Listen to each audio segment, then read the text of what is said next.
BM ख़बर नाज़रीन नवां खे ठटो मां ॾींदासीं जिते मुख़्तलिफ़ मुल्कनि मां ढंढनि ते पहुतल महिमान पखियुनि जी नस्ल कशी जारी आहे। इंतज़ामिया शिकारियुनि ॾाढो बेवस बणियल आहे।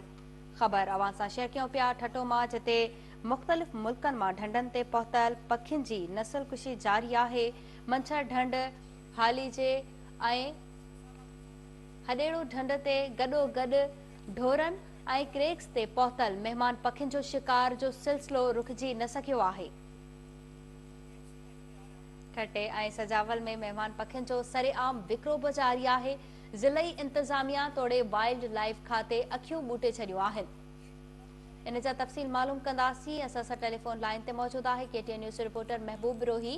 जी महबूब, कहिड़ा अपडेट्स आहिनि? जी सभा सिंध जे तारीख़ी ढंढनि ठटे जे हदनि में ईंदड़ जेका तारीख़ी ढंढ आहे कींजर हडेरो ऐं हाले जी उन्हनि ढंढनि ते गैर कानूनी तौर ते पखियुनि जो शिकार खुलियाम हुनजो सिलसिलो जारी आहे।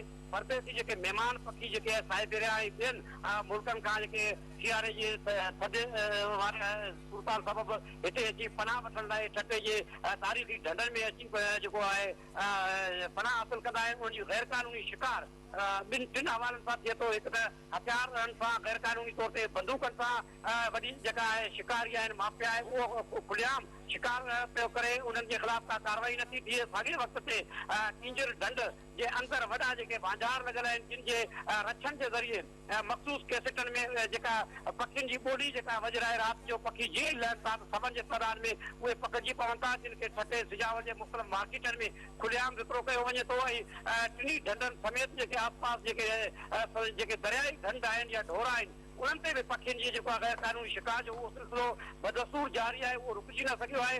हिन भेरे ही जेको जनवरी महीने जो जेको आख़िरी हफ़्तो शुरू थी चुको आहे पर उनजे बावजूद बि हिन वक़्तु पखियुनि जी गैर कानूनी शिकार जो सिलसिलो जारी हुजण जे करे ठटे जे ढंढनि में पखियुनि जो जेको आमद आहे उहो ख़तरनाक हद ताईं घटिजी चुको आहे। ऐं हिन वक़्तु जेके ढंढूं आहिनि ठटे जो हडेरो ढंढ हुजे कींजर हुजे हाले जी हुजे उन्हनि ते पखी न हुजण जे बराबरि आहिनि।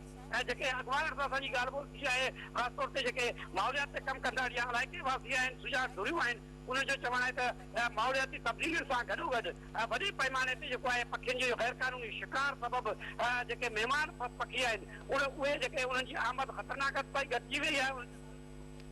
पखियुनि जो गैर कानूनी शिकार जारी आहे। महबूब बिरोही तफ़सील ॿुधाइण लाइ तव्हांजी वॾी महिरबानी। नाज़रीन ख़बरनि ऐं अपडेट्स जो सिलसिलो जारी रहंदो। हिते वठूं था शॉर्ट ब्रेक ऐं ब्रेक खां पोइ वरी हाज़िर थींदासीं हेडलाइन सां गॾु। ॾिसंदा रहो केटीएन न्यूज़।